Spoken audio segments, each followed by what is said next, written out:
Alrighty, folks. We are back once again. Another week is almost in the books. You are back with Seminole Sideline 365.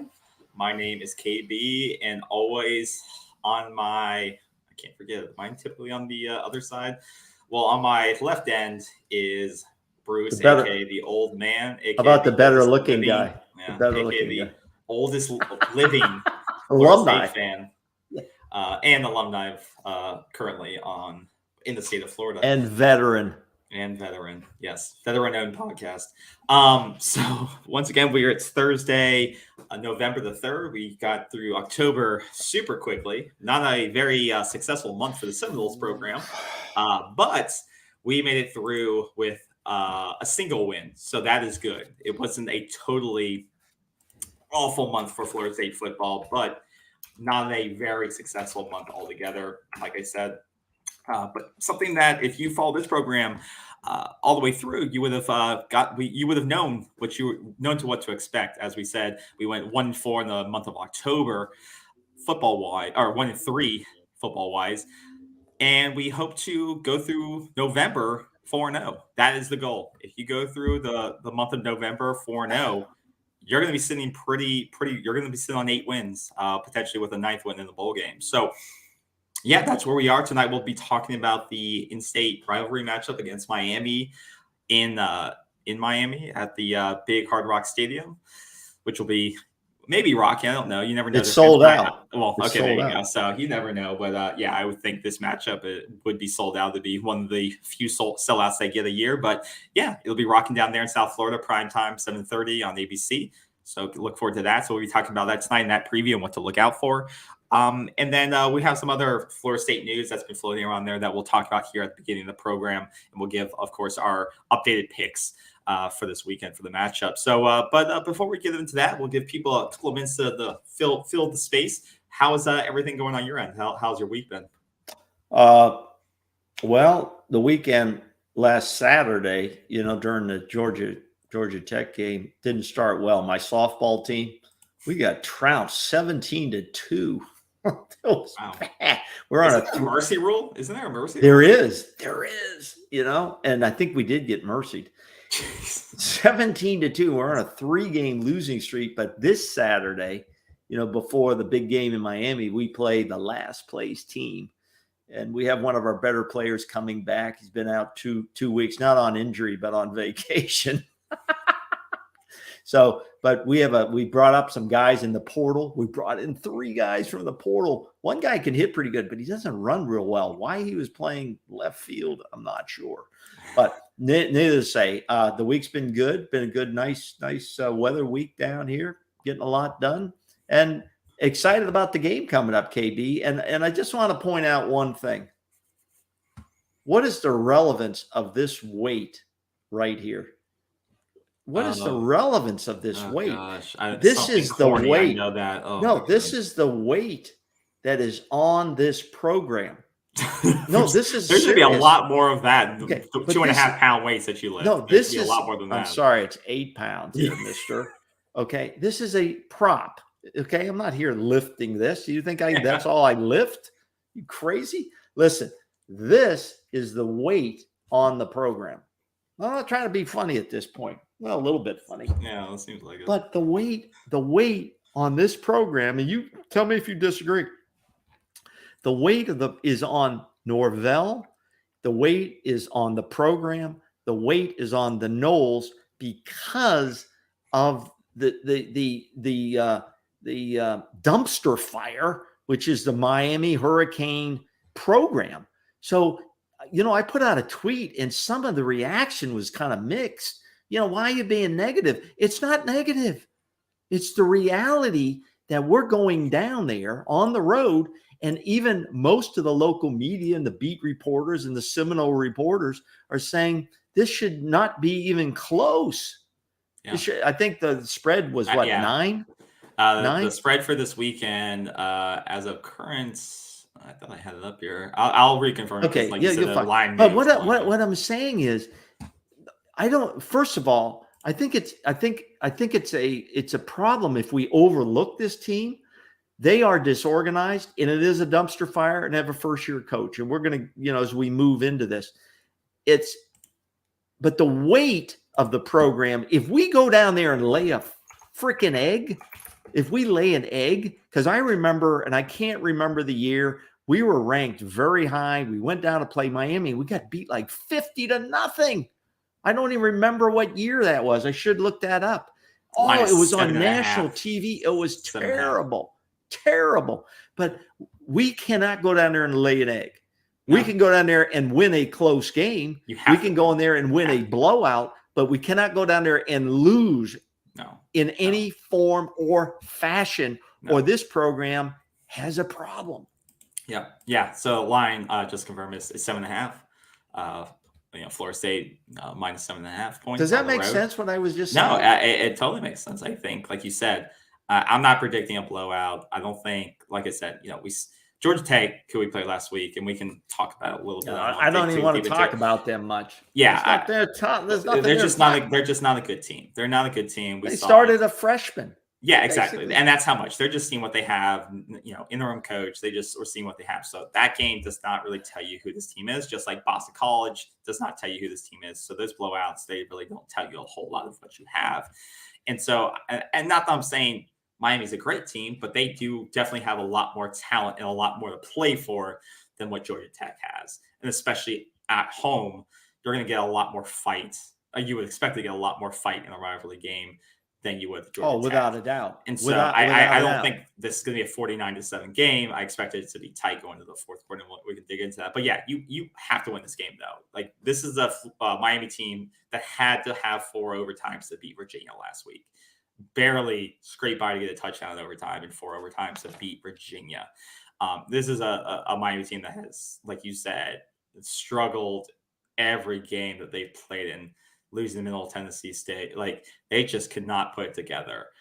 This is their recently. Super Bowl. Yeah, this is for the state championship. If nothing else, we always said that if you didn't win any other games, you have to beat Miami and you have to beat Florida. And it's very sincere now. This is a big matchup for the state fans. It's not even for that, because what they can sell to their players too, to keep in mind, is that their conference season is not over yet, because they're 2-2 in the conference. They're second in their division. They play in the weaker side of the ACC. Keep in mind, Florida State is the stacked side with Clemson, Wake Forest, NC State. And Florida State is pretty much out of the ACC title race. But Miami at 2-2 with 4 games to go. If they run the table, they have Florida State, Georgia Tech, Pitt, who are garbage. Georgia Tech, Pitt are garbage. But if they pull off a miracle, if they were to pull off some miracle, they're not going to. All that's in front of them right now is North Carolina, who's 4-0. Granted, but North Carolina, did not look good. North Carolina is, they could afford to drop. They dropped a game last week, right? Or they dropped 7-1 overall. But if they drop a couple of games, might be still in the hunt with 4 ACC games to go. They could win. If they win 3 out of the last 4, they have a chance, right? So they can sell that to their players. Like, beat Florida State, beat Georgia Tech, have Pitt at home, pull off a Clemson miracle, because Clemson does not look like the regular old Clemson. Let's just, Clemson's good, but they are not a top 5 team. Yeah, but that's at Clemson. But once again, that is not a divisional game. It is an ACC game. It's not a divisional game. Well, this isn't a divisional game either. Okay, granted. It's not, but it's not going to count in the head-to-head. It'll count as overall. It won't count as head-to-head. But I'm just saying, they can pitch that to them. Florida State, they're done. They're not playing for an ACC title anymore. Clemson's 6-0. It's not going to happen. And you got a lot of guys, other guys. NC State still got 4 more games to play in the title, or in the ACC. If we don't. So Miami's got a lot more to play for at home, potential ACC title, and from our first-year coach and recruiting. So I think it's bad to say, we're going to steamroll Miami, Miami's recruited decently well the last few years. They picked up a couple of recruiting wins over the last couple of weeks, too. There's momentum on that end. To say, I know they haven't played well, but there is still a momentum on their end. Now, they haven't looked as bad in recent years when we've played them. I give you that. Especially, but they have had the injury at the quarterback position. Last week, they did not have TBD playing. I fully expect him to play this week. We don't know how well he'll play, though, but and how long he's not known to be the, the scrambler. As long as he can sit in the pocket, which, they have had offensive line issues. But as long as he's out there standing in the pocket, he's a capable passer. You're not, you weren't worried about his ability to run out. But our defense in this game, first of all, our defense in this game has to continue to play well like they have. They should have a very good night against this Miami offensive line. I'm being objective here now. I'm not trying to be rah-rah Florida State. I'm saying if this defensive line and defense is what we think it is, they really have to show up in this game, because this is a beatable Miami team. And let me go through a few thoughts. The wins Miami has so far on the season: Bethune-Cookman, Southern Mississippi, Virginia Tech, they beat by 6 points, and Virginia, which they won by 2 points in 4 overtimes. Yeah, that is not a good resume. They lost to Texas A&M. Middle Tennessee State destroyed them under Coach Rick Stockstill, former Knoll. UNC and Duke, which they just lost to on the 22nd of October. Duke was there on their home field, beat them 45-21. Yeah. Okay, so if you look at that alone, now I want to give you a couple other things. In scoring offense, Florida State, now this is important. It's against, these stats are against FBS teams only. I've taken out any FCS players. Florida State is number 48, 30 points a game, and Miami is 101st. That's a big difference at 21 points a game. Almost the spread there. That alone, and there's some other ones in here, that alone should say this Florida State team, that's the pressure on this team and program to win this game. Yeah. Okay? This team is not a good football team they're playing on paper and on the record and on the stats that we see. Okay? The only thing that should scare us is field goal percentage. Miami's 46. We're 125th. If it comes down to a field goal, I don't like that. Penalties. Florida State is number 122. Okay, 122, 73 yards. Miami's 59. That's all about discipline. And we're going to be in a very noisy stadium. A very noisy stadium. Here's the big one: red zone conversions. Miami is red zone convert. If Miami gets in red zone, they're converting at 84%. The problem is they haven't been able to reach the red zone, but when they get there, they're scoring at a high rate. They're ranked number 58. Florida State is 118th at 71%. So, when you look at those numbers, and I know one thing, the front five or six players on the Miami defense are good enough to give you a problem if our offensive line is not playing well. I expect them to play well, but if they're not up for this, they could have a problem. And here is a problem. If Jordan were to go down for any length of time in this game, the whole game changes. Yep. Oh yeah. I totally agree with you there. And I think it's, I don't think we can think about that, but like you said, I think it's something that, obviously if that comes to play, it definitely is a whole different ball game. And I think to what something I have reiterated, I think the last 3-4 weeks, is that it's so important for Florida State to establish the running game. And I think that's something they did well against Georgia Tech. Well, nationally they're ranked. I don't have the ranking, but they're averaging over 200 yards per game.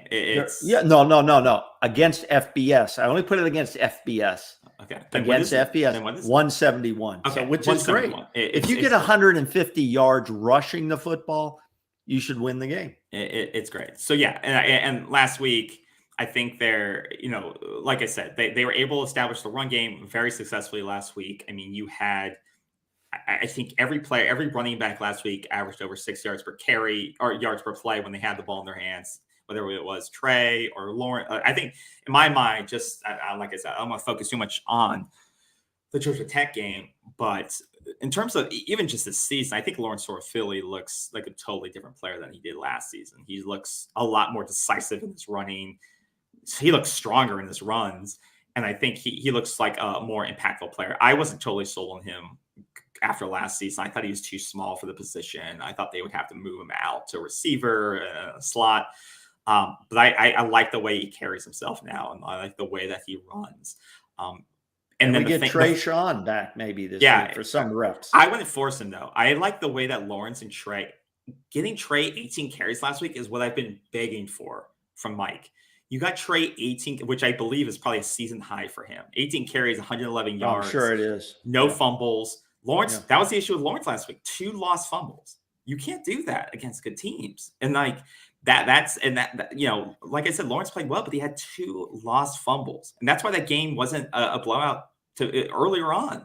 It's because you turn the ball over against a bad team. That's the way that teams, if you're teams like Miami, Georgia Tech, that's the way they see it, is by forcing bad turnovers. And so that's why, and that Trey, he didn't have a touchdown, but he didn't have any fumbles. And he's averaged 6 yards per clip, and he's running hard, and he's moving the pile forward. And it was great to see him get 18 carries last week. And just he continues to grind on the linebackers, on the defensive line, when he gets that second, third level, he's just grinding on those linebackers and those safeties. And I love the way his running style. So I personally, I don't rush Ward back. You give him 3, 4, 5, maybe so carries. But I think what you do what worked best last week, balance out Trey and Lawrence, use Lawrence in the running game, Trey in the pound up the middle game and on the outside here and there. And then even Rodney Hill, I like what I saw too last week from him. Like I said, you're playing him in the third, deep fourth. That guy runs hard too. He's a big guy. He runs 6 for 43. And you got Campbell. And you got Campbell too. So I don't think you need to rush Ward back. You got some good running back talent. Right. I think you just have to make sure you balance it out and stick with it. I think if they can control that line of scrimmage well, and I think getting some more guys, you got some guys back last week, healthier on that offensive line, it's starting to pay off a little bit more now. Well, I think that's one of the points you just brought up. This is probably the healthiest this team has been the whole season now. And so this adds to the pressure of this game going forward. Is we have the healthiest team basically we've had. We're better on paper than this team. We've been playing solid opponents, even though we lost some of those games. But there's absolutely no reason to go down to Miami and not come back with a win. I mean, it will be, I don't know what the show will be if we were to lose this game. I don't know what the program would be if we were to lose this game. I don't know what the coach will have to say again about lack of discipline, unfortunate penalties, the fan base reacting to referees. I don't know. You run out of excuses after a while. We're in now a phase. We must win a game against a Miami team that has unraveled basically for whatever reason. I don't give a shit what reason they've unraveled. I don't care if it's a coach, the culture. I don't care what it is. We got to quit using excuses if we're going to build this program and move forward. Okay. And that's, you have to go in and destroy a team like this. I'll take a narrow win, but you have to go in and destroy a team like this. I don't necessarily agree destroy. I think, dominate, but I guess we're using adjectives here. If we won by a point, what would we be saying? You won. I think you go on the road and you win. I don't think it has to be by 25 points. I don't think, like I said, I don't think Florida State's at the dominating level yet. I just don't think the talent's there. And I think in these rivalry games, I don't think it matters. I think when you play a rival, it doesn't matter if Florida State was 1-5 or 9-0 at this point. These games are always tight. The Clemson game, that game, got a little bit out of control, but those games get tighter And I'm not saying Florida State and Clemson are that, they're rivals, but they're not that close rivals. But these Miami games, they always seem to get tight, no matter what the records are. And there's just something different. These kids know each other. They played each other since middle school. And sometimes the emotions get in the way of the game plan and of the talent level, and it spikes things. And I think that's why I say, like, it doesn't matter if you win by 1 point or 100 points. The win is the win, and that's what you can sell Well, to recruits. I agree. I agree that Because a recruit's not going to remember the score of the game. No, remember, did you win? Who won? Did you win the game? Yeah, I agree with that. Now, one of the things here's how we lose. I put out a tweet. How will Florida State lose this game? If they were to lose this game, one will be lack of discipline and stupid penalties that call back, especially on offense, that calls back explosive plays. Yeah, that will be a killer. Turnovers. If we turn the ball over a couple of times and lose, turn the ball over in a bad position where they can go in and get a score, they don't have to grind it out. We must make them grind it out. That's been their problem. You must eliminate their explosive plays by our defense and make them grind it out from their 20-yard line each and every time. Yeah. And if we can do that, I don't think they can do that. They have a problem on third down conversions. They're only at 38% on third down conversions. So we need to hold them to that or less. Yeah. All right. That's important because we know if they reach the red zone, they've been scoring. Yeah. They've got a pretty good field goal kicker. They'll kick some field goals, if nothing else. You don't want the game to come down to that. But we can't allow explosive plays and stupid penalties. And we can't get caught up in the emotion where a guy punches a guy and we lose a guy, or, we can't afford that type of thing. Well, yeah. I agree with you that. And I think that's one thing I've seen get better as, we had a couple of those emotional mistakes earlier in the season. But I think last few games, even last week when the game was a little bit out of hand, I think players were doing their job. Catch the ball, get the touchdown, do your job, get back to the sideline, make the tackle, get back to the line. Kind of doing your job, not overdoing it. Let's get back to the basics. And like you said, with these rivalry games, I think there's going to be a little bit of jawing, but I think they're back. A lot of jawing. Refocus, but I think they'll be back and refocus. And I've seen more discipline than I did maybe early in the season or earlier during that losing streak than I have recently. And so I feel confident that we won't get stuck in that back and forth. And I think it may be baited out of us to try to get us into that type of, pushing back and forth, stuff like that we did see against, Clemson and NC State. But I'm hoping that doesn't rear its head again because, yeah, we don't want to get back in these games where it's 2nd and 15, 2nd and 20. Even though we are a very, very explosive offense, that's not who we want to be.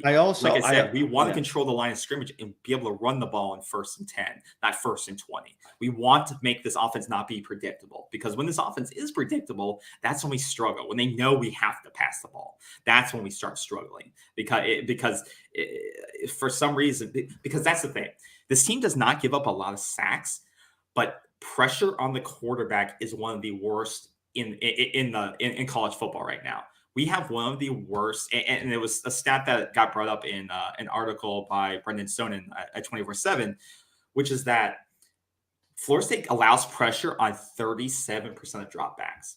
That is 108th nationally. And this is why I brought it up on Twitter, on this podcast before, is that sacks given and sacks taken are a very vanity metric. They look good on TV. They look good when you tweet them out and say, Florida State's only giving up 5 sacks all year, whatever the stat is. We've only given up 2 per game, whatever. The line's elite. But when we can see it on TV that Jordan Travis has a guy in his face on 37% of plays, I see that. And I know he's not getting tackled, but because he's evading the tackle or he's getting flushed out. And there's a guy in his face every so often. That's why plays aren't converting. And we saw that against Clemson. We saw it against NC State. We saw it against Wake. There was every second play, every 1 or 2 plays, we saw that pressure. And so they're not tackling him because he's so elusive, but they're forcing him to make a bad play. They're forcing him to have to run the ball out of bounds. So that's the thing that we have to be aware of. We can't get in long down and distance. We can't. We just can't make our plays predictable because if we do that, then they're going to sack us. And with Miami, they were elite at forcing sacks or forcing pressure on dropbacks. They're at a 41% of pressure on dropbacks. So the thing we're bad at, protecting our quarterback on pressure, is what Miami's great at. Their line brings pressure at an elite rate right now. I think Brendan says they're 5th nationally at 41% of bringing pressure to the quarterback. They got a good front, yeah. So they may not sack you, but they can bring pressure in your face and they can do it without blitzing, which is the biggest part. Yeah, and that's really what concerns me the most. And that's going to be something that we have to watch early in this game. I think our media, the FSU media coverage on this that I've monitored all week, is a little bit overlooking this Miami team and the Miami threat. That bothers me a little bit, but I hope none of that got to the team or got to at the player level. I don't think it will. I really don't. However, we had media talking about will Tyler Van Dyke not only play, will he play or he won't play? Is he done with the program? Is he ready to move on and maybe come to Florida State? That's how overlooking we are in terms of this game. We're thinking about Tyler Van Dyke coming to Florida State if Jordan Travis goes pro. Now I realize some of these programs have to fill a lot of airtime. Okay. They have to fill and talk about everything like this, for hours, a day. I get that. But, I think there's a little bit of an overlooking here. And I hope that doesn't resonate down to the team itself. But this will be a very loud crowd. So I hope they've practiced, their hand signals, because we saw a lot of confusion at times, especially in the red zones against Georgia Tech. And that was a friendly crowd in our home stadium. This will be tougher. And we've got to make sure we don't have to get cute. Some people don't like the word cute. Okay. But make sure we don't have to get too fancy down in the red zone 5 yards out, that we should be able to push it down their throats if we're a good football team and get those scores. And that's what it should come down to. Good, efficient time of possession and using those possessions. Time of possession, people go, oh, we had time of possession on them. Well, time of possession means nothing unless you're scoring with that time of possession. Having a bunch of yards, as you pointed out, KB, I think last week, having a bunch of yards means nothing. 600 yards means nothing if you only have 14 points on the board and you get beat by 15 points. So it's going to be about scoring is what it is. And we should be able to score on these guys. And more so, our defense should be able to hold them down. Yeah, B. Riley comments in, what O-line has Miami D-line faced already. It says, he believes that, the only reason that they appear elite on the pass rush side is that they face nobody. And then he says the back seven can't tackle, which is true. Their secondary is pretty mediocre at best. That's good. That Miami defense has been untested and is suspect at worst. There's good points there. I don't disagree with him. I don't disagree with him. Yeah, their schedule does, and schedules do tend to inflate things. Their 4 wins have been, they've beaten the teams. They beat Virginia Tech and Virginia were squeakers. And then they beat Bethune-Cookman and Southern Miss by huge numbers, which if you factor that into their stats, makes it outrageous. I didn't factor those into the, mainly the FBS, but Southern Miss is an FBS. I get that. But they're a dumpster fire. Yeah. And you've got to go down there and put that fire out and come home with a win. Yeah. And to that point, and there can't be excuses. There can't Florida be State excuses. Has faced, before Georgia Tech, we had faced 3 pretty strong defensive lines in NC State, Clemson, and Wake Forest. So what we had to face in terms of were probably those inflated numbers in terms of pressure and quarterback pressure, are a lot higher because we were banged up and we had to face some pretty elite defensive lines within the conference. So it will be interesting to see what comes, what bubbles up. Was it Miami being inflated, or is it true talent, and was it Florida State just really meeting their schedule with injuries and it kind of coming at the wrong time. So, well, it'll come into play into is Miami for real on that line, or are they not? And is our line being healthy at the right time going to expose them for what they are? And we'll be able to expose them with A, our run game, and B, getting new weapons into play. That's one of the other things I'm excited to see is that coming into this matchup at home last year, I should say, I think we've retooled in the right places. Our line, I think, in my opinion, even though the pressure rate has gone higher and it's bottom in the country, that's some of that schedule. But in my opinion, our line has progressed. We brought in some transfers when it's healthy. And it shows in our running game. Our run blocking. I think the young guys have stepped up. Yes, you're talking off? Yeah. Okay. Yeah, offensive line. Yeah. So, yeah. And I think it has helped our run game to be a lot more consistent. Oh, without a doubt. And I think that's where we've gotten better from last year. Not only talent and infusion on the offensive line, you guys got like Trey Benson coming in who made that room a lot better. You see progression in Lawrence Philly, who not only as a better runner in terms of how he sees holes, the way he catches the ball too this year. I think he had 70 yards of just catching the ball last week. The other thing is I think the receiver talent that Florida State has is night and day from last year. You don't just have, you're not just relying on Pokey Wilson to have a big day.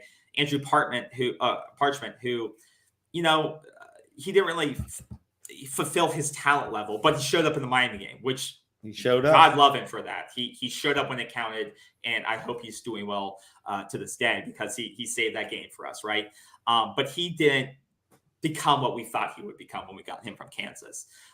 But you have guys now, and I'm not saying the guys we have now have become what we thought they'd become, but Johnny Wilson has done more than I thought he would have done by this point. He's still a work in progress, but he's a guy that could have an 800, 900-yard season if he keeps playing the way he does. You guys have like Micah Pittman, who fills a role both on kick returns and in the slot at times to get crucial first downs. And now you have Ja'Kai back, who I think he's a good receiver. He's coming along. He is. I think he's going to be that guy. He gets open, he catches the ball, and he's got unbelievable speed. I like what I've seen so far from him coming back from an injury. I think we're going to see a lot of him on Saturday. Ja'Kai is a special dude. He catches that ball, and he no one can cover him in the open field. No linebacker is going to be able to cover him. I'd like to see our tight ends that get in a few catches too. Yeah. When you're spreading the ball around and guys are making catches, it puts a lot of pressure on that defense. And as you said, if we continue to push the running game, it sets up that play action. And when you do that, you have a defense on their heels. And if their defensive secondary is weak, as they come up to start to play the run more, then you can burn them behind. And if this Knowles team plays the way it should play, this could be a very good experience for us. Yeah, I think, but back to my point, I think that is the biggest difference from last year is that I think we've progressed more talent-wise than they have. We just have to execute upon it. You have to execute. Yeah, we have to show that. B. Riley comments in is that back to the point about they've only scored 7 touchdowns against Power 5 competition. And like you said, and to that point, they padded with an easy schedule, and they have, similar to us, B. Riley, they've had issues in the red zone. No matter who, especially against Power 5 competition, is that they've had similar issues in executing the red zone. Like they are very straightforward. They move the ball down the field, but when it gets to the red zone, I think they're like they're 95th. No. In red zone touchdown rate. Well, like touchdown. 55%. I said red zone conversion I'm rate. talking about touchdown rate. Okay, touchdown. Okay, they're 84% for conversions of field goal or touchdown. I'd rather give up field goals than touchdowns. Yeah. So we're talking about touchdown rate. They're 95th in the country. So that's not great. But neither are we. So and with this Florida State offense, what you notice, like I have, is that the defense is good. It's not elite or great. It's more of a bend not break kind of offense. And I think I've said that earlier, and I think a lot of FSU media have said this, is that they will give up yards, but they don't tend to give up they don't always give up the big play. They won't give up the big play behind them. They'll keep everything in front of them. and then they try to stop it then within the red zone and make the offense make a mistake. Exactly, make a mistake, force a turnover, and that's what they need to do against Miami. No explosive plays. Make them grind out every possession. Yeah, exactly. So and with and I think that's okay, because with a team against like Miami who struggles to execute and score 7 in the red zone, I think that may work, especially if TVD doesn't play and you're dealing with a backup quarterback. I think that's fine, especially with Miami, especially the last few weeks how they looked. They're going to be in trouble there. So it'll be interesting how we play, and the way that we looked last week with throwing a lot more blitz. Like you said, if that quarterback comes in injured, and he's not the biggest mobile quarterback forever, but if it comes in even a little bit injured and he's a little bit hobbled, it'll be interesting how much Fuller throws in the blitz. Deloach, that guy's like a missile. I'm actually surprised we don't see him sent on the blitz a lot more. I know we don't, because that Bethune-Bethun's a good blitzer, but he's not even close. Not to speed. Deloach. No, not Deloach. But that guy tracks, and he's a laser. He's like if Van Dyke starts the game, which he might, is he's not going to be that effective. He's been off now. He wasn't that effective coming into the injury. He was having some problems. So to come off that injury, to come in with an injury, he's still not going to be 100%. There's no way, given the arm problem that was injured. You've got to get to him and put some pressure on him. And if they do that, I think they're going to be very successful. It'll make them go to Jake Garcia, who has relatively little or no experience. And I think that's the guy we really want to play against. Either one of those guys shouldn't be a big problem for this defense if this defense is where we think it is. Yeah. No, I totally agree with you. And their line is. Yeah, no, I totally agree. And neither one of those quarterbacks is even close to Jordan Travis. So if we're doing our thing on offense, if we're doing anything on offense, it'll be, and with our defense, it should be a game that's winnable for us. Very winnable. I totally agree with you there. And the last point I'll bring up for this, for my kind of like area to watch, is that I'm a little bit, I kind of reiterate this point lastly, is that I think we need to watch the special teams game again. I think since Fitzgerald has gone back to the 3-step motion, it has made a difference. We talked about 2 weeks ago. 50% on a season. Yeah, but the last 2 weeks since he's gone back to that motion, I think he's 100%. Well, the kick against the one before halftime 2 weeks ago, then against Clemson, then 2 against Georgia Tech, 2 or 3 against, what did he have? 2 or 3 against Georgia Tech. I think he had. So I think since he's gone back to 2 for 2 against Georgia Tech with a long of 34. So it wasn't like he was super tested. But think about 4 weeks ago, sending out Ryan for a 34-yard field goal had me in a heart attack. So, and from what I remember, those were right down the middle. He was 5 for 5 for extra points last week. I mean, I know this is sounding like stupid commentary, but the fact that he hit 2 last week, 2 for 2, all extra 5 extra points went through, and then against Clemson, he was able to go. He didn't kick one against Clemson, but he was 4 for 4 for extra points, and I believe against NC State, since he's made this move with his stance, which we both say, why would you make a change to your stance before the season? That's what got you the scholarship. That's what got you the scholarship. Why would you change? But over the last 3 weeks, and he hit a 47-yarder against NC State. That was the one before halftime. Right. So in the last 3 weeks, he's 3 for 3 with a long of 47 and has not missed an extra point. I'm feeling a lot better the last 3 weeks of the season than I did the previous 3 weeks. But you don't feel that good that if the game comes down to a 42-yard field goal, you don't want it to come down to that. No, but I feel like Mike does not have to tailor his play calling as much around him. I'm not sure I agree with you there, KB. I think Mike does. I think Mike knows. I feel comfortable with him maybe shooting anything from 35 yards in. From 35 yards in, I think he feels good. Anything outside 35 yards, you're going to see him go for fourth down if it's reasonable. 4th and 2, 4th and 3. We are not real good on converting those fourth down plays. I would like to hear from anyone watching. If we have a kick, I'm going to say 45 yards. If we have a kick 45 yards to kick it from, I don't care what quarter it is. Quarters 1 through 4. Are you sending out Fitzgerald, knowing that in the last 3 weeks he hasn't missed a kick as long as it's a 45? Are you sending him out there? That's going to be very interesting. I don't think he will. Let us know in the chat. Let us know in the chat. Yeah, let us know in the chat. I'm gonna say he's not. He's not going to do it. He's not going to. He 35 yards in, I think, is where Norvell is comfortable with special teams. Is comfortable with him kicking now. Anything outside of that, I think they're going to go for it. If it's 4th and 2, 4th and 3, I think they'll go for it. I'm saying, so B. Riley says it does matter. The situational matters. I'm saying, let's say it's the game's. Well, what does that mean? To put it on tape for the NFL just didn't work for him. What does that mean? Oh, for the 2-step that somebody was saying, if you're going to the NFL, you got to be a shorter stride.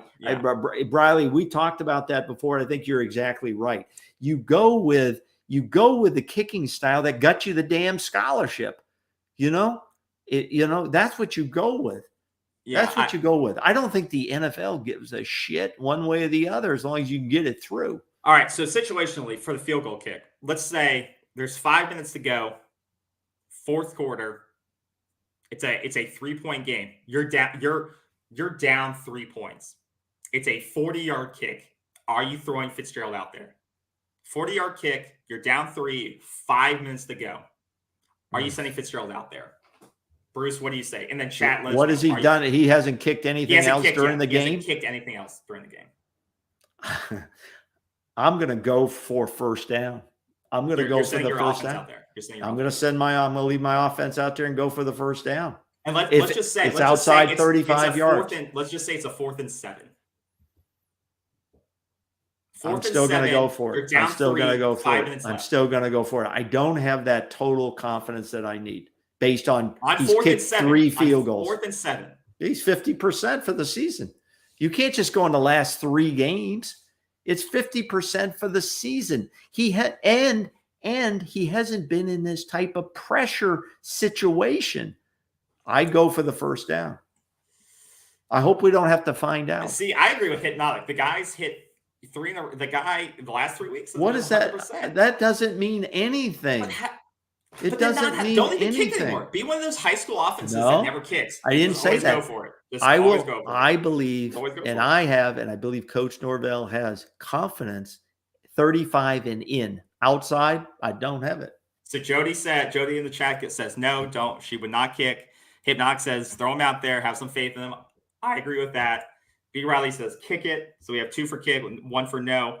And then B. Riley brings it up as long as I have some timeouts. So, which we may not have. I didn't add that in there, but it is a good caveat to have to say because they may drive it on you. So it's a good caveat. I think it'll be interesting. Like I said, I think I have more faith in him than I did 3 weeks ago, just based on what he's been doing. Here's what I believe. In the remaining 4 games, our kicker, Fitz, will come into play at some point. His function, his kicking function will come into a critical part of one of these next 4 games. And we're going to find out what the coach thinks, and we're going to find out what he can do. And it's going to come into play. Yeah, I agree. Yeah, I agree. So let me unless you got another thought, here's another factor we got to put in here. And it's my famous weather report. Okay. My famous, you always say, here we go, but it is a factor. Okay. It is a factor. All right. Now, this could also be a factor in a very big game before ours at 3:30, Georgia and Tennessee. I don't care about that. Wetness. I'm not talking about humidity. I'm talking about some rain. Here's the Miami weather forecast for fans going to the game.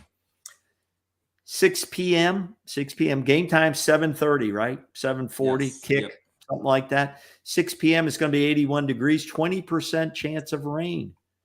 7 p.m., 80 degrees, 40% chance of rain.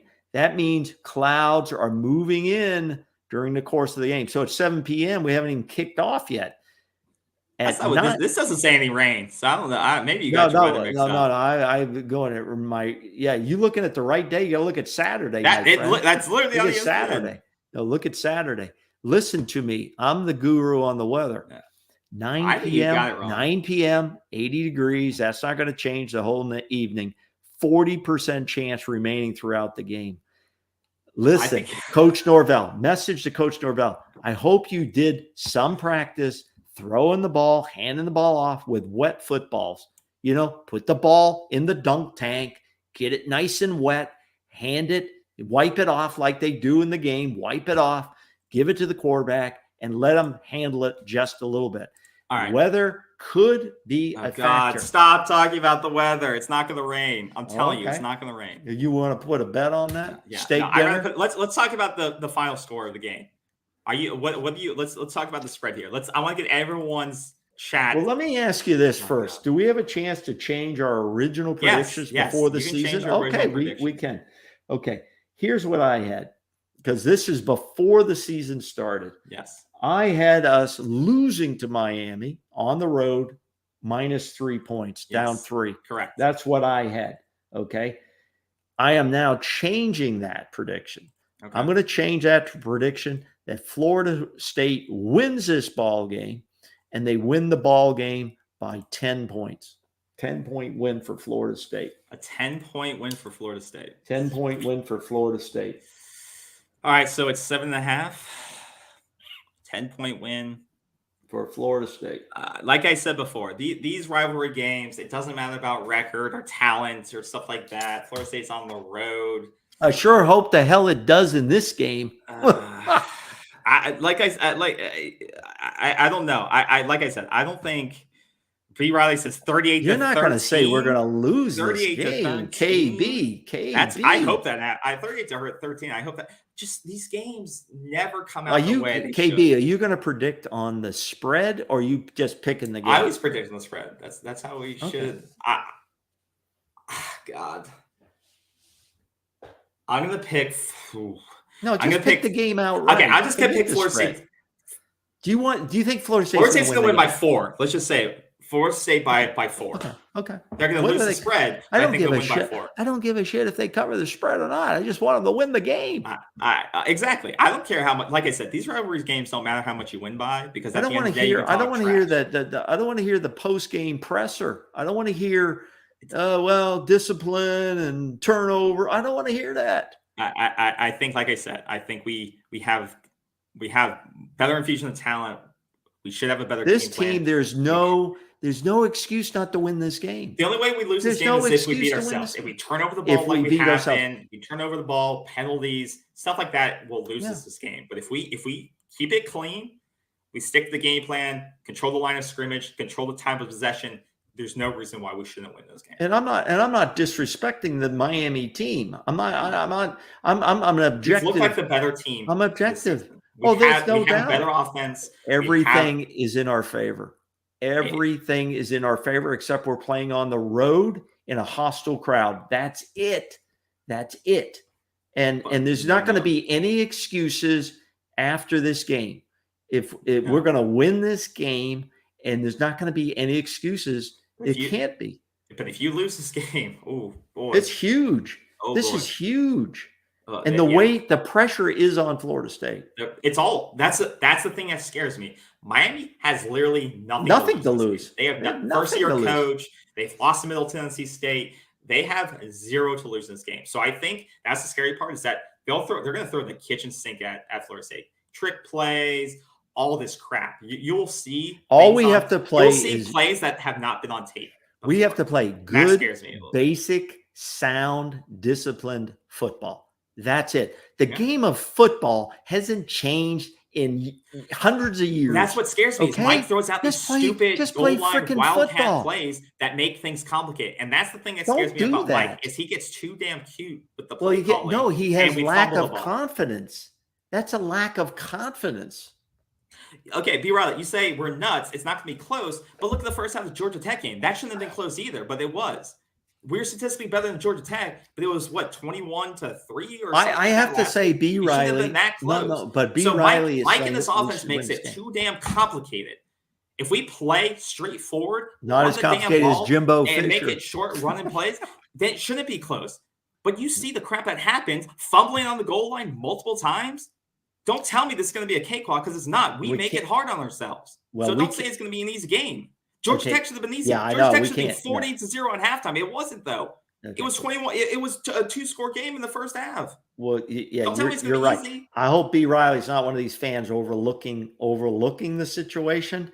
But comparing Georgia Tech to Miami, Miami has double the amount of talent 5 stars that Georgia Tech does. So if we make the same mistakes as we do to Miami, they're going to make us pay for those. On like Georgia Tech wasn't able. Georgia Tech started a freshman quarterback against us. Like it's not comparable. If we keep making these mistakes, it's gonna burn us. That's all I'm saying. We can't continue to make sloppy plays, 100 yards of penalties, and win games. It just doesn't work. Football is a basic game. I hope it's a cakewalk, though. Basic game. Really, I hope it's a cakewalk. Physicality. It's physicality. And if we out physical them, we're going to win the game. We're going to execute and win the damn game. It's that simple. You don't need to get cute with this type of team. You don't need to get cute. Riley, I hope, man. I like I said, I hope it's a cakewalk. I know this team lost to Middle Tennessee State. But this is a different look game. We lost you last year. That's what I'm saying. Like we're a state rivalry game is different. You know, these rivalry games, you don't know. Like I said, these kids get amped up. But I know, but we can't use that as an excuse. I think, what does Hypnotic say? GT has a solid defense. GT will beat Miami. Oh, that'll be interesting. But look at last year. You said Miami lost to Middle Tennessee State. We lost to Jacksonville State and we beat Miami last year. So you can make the same argument. Middle Tennessee beat Miami. Miami could beat us this year. So you can't use that argument. Just because we lost to Jacksonville State, we're still going to be able to beat Miami, right? So like those arguments don't work because these games, all the records, all the talents, all those things go out the window, right? It doesn't matter. Everyone you've played before. KB, it looks like you have B. Riley sitting there in the studio. No, I don't like going to these games over confidence, especially rivalry games. When you're playing Miami or Florida, it's basically you're 0-0. You're 0-0. Yeah, sort of. You sort of are. It really. However, I don't want to hear that as an excuse. No. This team, this Florida State team, this is a program build we've been talking about. This is a program build that we've been talking about, and we can't lose to a team like this. This is our best chance in a few years to continue to beat this Miami program down. So we can't use the excuse it's a state rivalry game, even though it is. No, so I agree with you. I agree with you. I agree with B. Riley. We have to learn to beat these teams consistently. Like you say, if we want to become a good team again, you have to walk in and you have to say, we are the better team. Play football, line up. Can't be excuses. Yes, smash them in the mouth, and play your football. I agree. So I hope, like you said, I hope we come in focus. We're the better team. We beat them by 20, 20 points. We leave. It's just we dominate from the first quarter. And it's easy. That's how it should be. I just have not seen that so far in this team outside of a garbage Georgia Tech team and a garbage Boston College team. Does this game come on? Does our game come on after Georgia and Tennessee? I don't. No, that's on CBS. It is? Yes. Okay, good. I don't want to get this. Well, you got to go over to ESPN 12 Plus and Paramount, and I got to look for the channels. I hate that. ESPN, if you say you're going to start the game at 7:30, start the damn game. B. Riley says people put too much on the rivalry and throughout the records. They aren't good in rivalry. Like I said, I hope that's the case. I hope we don't get wrapped up in it. I hope players don't get wrapped up in it. Like I said, I hope we win by 20, dominate from the first quarter. I hope he's right. I hope he's right. Come back to our reaction game. Do mean come something. Back to our reaction. Come back to our reaction on Saturday. And we hope to say you're totally right. Smash my argument back in my face on Saturday. I hope you're right. Yeah. And I hope I'm wrong. And we just crush that. I hope you're right, man. But rivalries do mean something. There's a lot of enthusiasm at the first. Mike wants payback for the last time we were. That's true. Well, Mike wasn't at the game the last time we played down there. He wasn't down there. Dude. He had COVID. Okay. Okay. All right. Okay. Let's move on. So, what's your prediction? Florida State wins? I already said we're gonna win, but I think it'll be close. I think it'll be close. All right. Good enough. Good enough. We've covered that. We've exhausted that at this point. Now it comes down to, and I gave you the great weather report. Let's move into one other area here that was really got my attention early in the week. I tried to stir up some of the fans there. I encourage fans to write the NCAA about actions they took against one of Coach Ham's and our Knoll basketball players, and that's Baba Miller. And I hope I'm not mispronouncing that. Baba Miller. And I want to read, well, basically what happened is I want to read what Dick Vitale, and if anybody knows college basketball, Dick Vitale is the man. Dickie V said in a tweet to the NCAA, undo the major mistake in penalizing Baba Miller of FSU Hoops, who committed to Coach Ham. Give me a break. His parents reimbursed the paid travel expenses to train in the U.S. from Spain. And he's saying, hey, the NCAA, we appealed that. They said, no, sorry. And now the fans, I encourage the fans to continue to send in Baba. Okay, thanks, B. Riley. Baba, I've heard it pronounced both ways. Baba, every FSU fan should send a tweet to the NCAA, flood them, take down their computers if you have to. Well, Dickie, we're not saying to I'm not saying to hack it. Don't I didn't dox say that. the NCAA, please. No, like you do with Taylor Swift. You send in all the things and it crashes. I'm not saying to hack anybody. I didn't say that. Okay, don't be so sensitive. You kind of did. I'm saying. Let me re-clarify then. Okay, and I've said it on Twitter. NCAA, your decision is outdated. You used to suspend quarterbacks for crab legs and sneakers and shit like that. And now a kid can go down, get a brand new truck or Corvette from a dealership and drive away, and it'd be given to him. And you're going to penalize some foreign kid who's trying to train to come to the United States. They realize their mistake. They paid the money back, and you give him a 50-game suspension?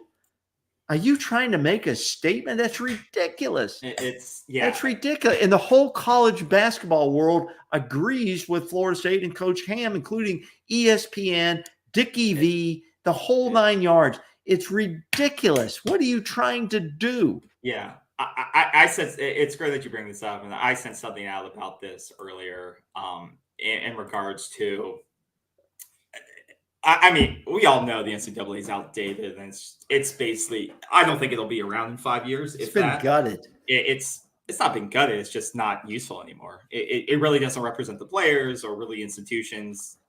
SEC and Big Ten could really just create their own organizations and treat the players better than the NCAA does for the most part.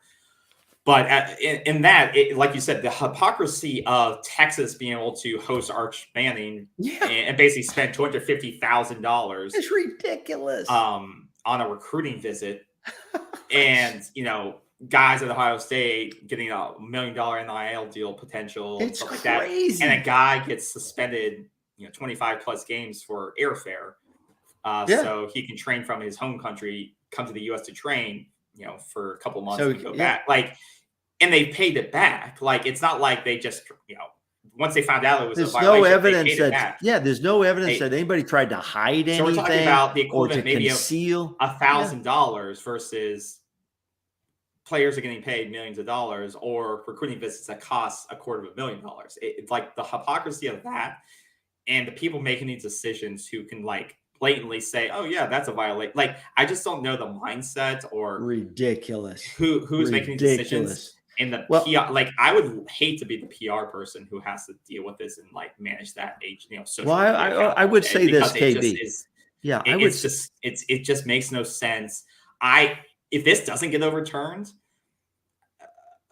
I would be very surprised if this doesn't get overturned, because what standard this sets is really, I don't think there's any turning back from this. I know there's probably other horrible examples that I can't think of right now of other stupid ineligibility actions that have been made for other players across other sports. I know there's a couple where there's medical issues and someone had to do something for. I tried to figure out the example, but I know there's other egregious actions that the NCAA has done similar to this before. But if this doesn't get overturned especially a big program like Florida State. Okay. There's two things.